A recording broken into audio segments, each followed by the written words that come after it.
So what is going on, guys? Blaze Smash with another video, and today we are going to be talking about a game called Brawlhalla. Now this game was set up to be on Steam, and it is a beta so far. The game is not out yet. I've been playing it for a couple days so far. Still like it a lot. It is a very Smash related game, and I understand why some people have their opinions why they don't like it. I have an opinion why I do like it. But we'll be going over that after I give the analysis of the game. So, welcome to another episode of In Depth, and let's get right into this. So, let's start off first with the maps. The maps are very unique. They are very awesome. They have a beautiful background. The stages are really basic. Some stages are creative and move, and other stages are very plain and just are very small. Like there are not that many areas for a player to move. In some of these maps, there are places that are bigger, and there are other places that move, which gives some sort of uniqueness to it. But I think they'll probably be adding more since it is a beta. They probably just release these maps to see, hey, what do people think? But next we'll be going into characters. They have 6 characters that you automatically get, which are basic characters. You get Brawlhalla, you get Brian, you get Sentinel, you have Ember, Captain Hook looking guy, and Scarlet. So these 6 characters are the characters you get in the beginning, and they're pretty basic. They're pretty cool. A lot of people do like them.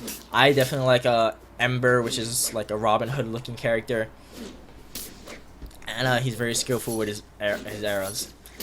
But these 6 characters, what you get, you can obtain coins from the game by playing in offline or online, or you get, I believe you get points from winning online even more than you do playing offline against bots. So I do advise you to try it playing online, and you may be able to get a lot of coins. Maybe usually get 440 per bot match, and you get, or friend match, co-op. But if you play an online match, usually you'll get maybe 130. Which is calculation 3 times more than what you get by playing by yourself on bots.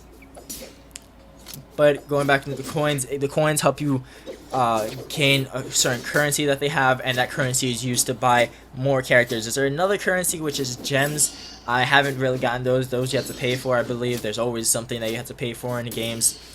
And those are like those special characters that you could get with that, like those special elite characters that you get to obtain using those gems. Gems, of course, cost money.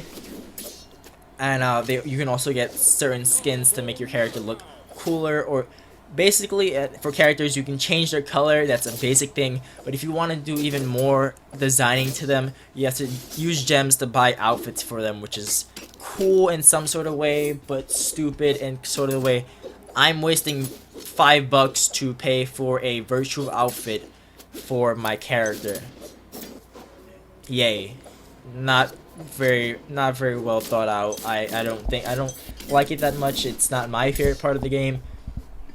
And I think that's something they should think about.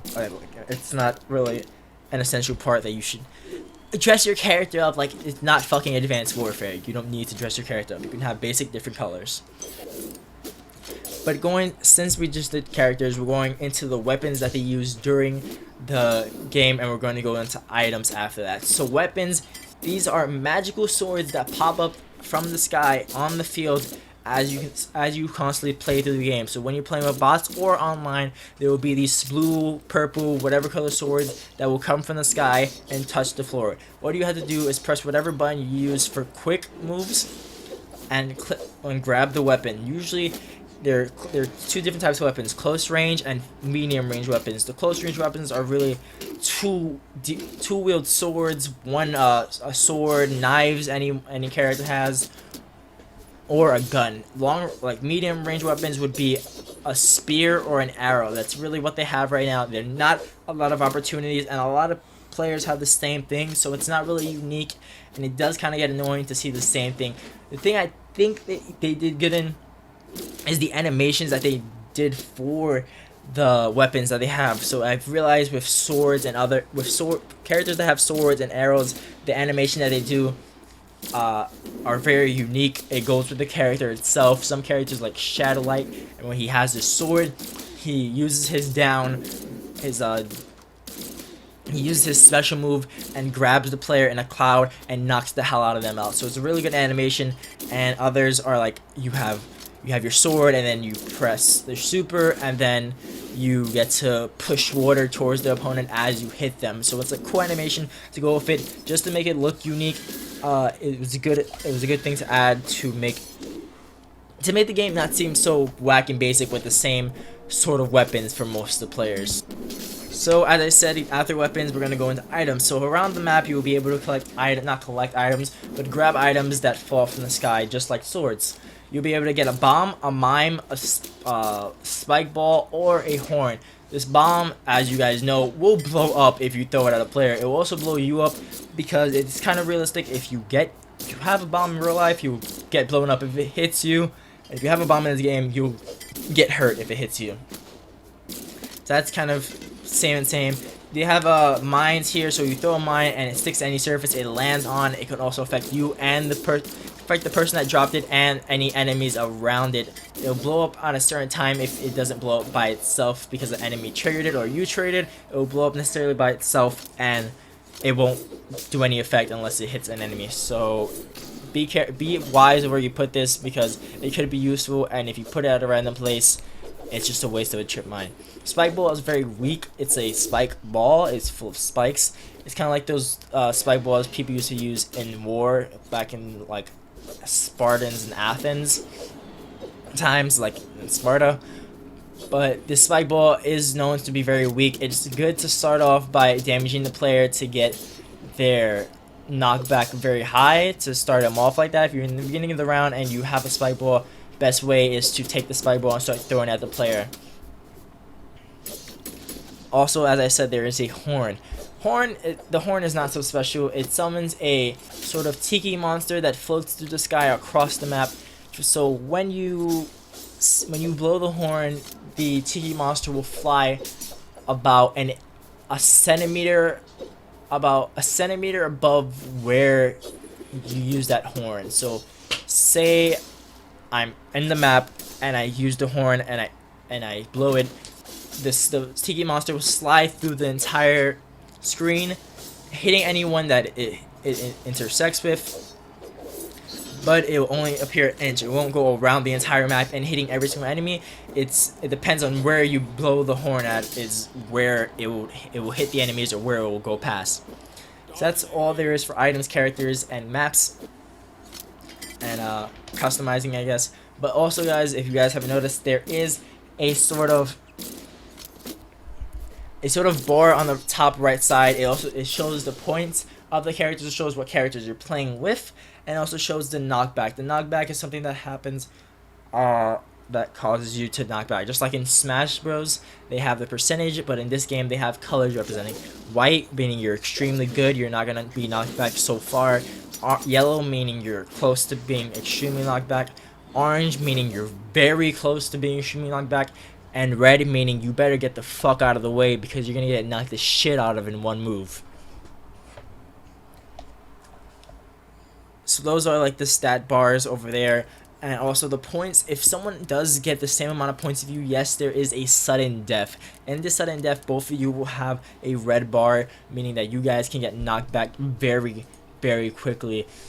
But the knockback is a bit lower than you expect it to be. It's not extremely high, as if you do a basic hit on the player, he'll fly freaking to Uranus. Why that planet out of every single planet? It's not like he's gonna go to Uranus after one hit. He will go a bit far, but you're gonna have to do it maybe a special move because the knockback is on red, but it doesn't necessarily mean you're gonna kill the player in one hit. It is a very suspenseful moment when you're in sudden death because you do want to win, and it does give a little bit more of the taste to the game. But out of rating this game, I'd say it deserves a 7 out of 10.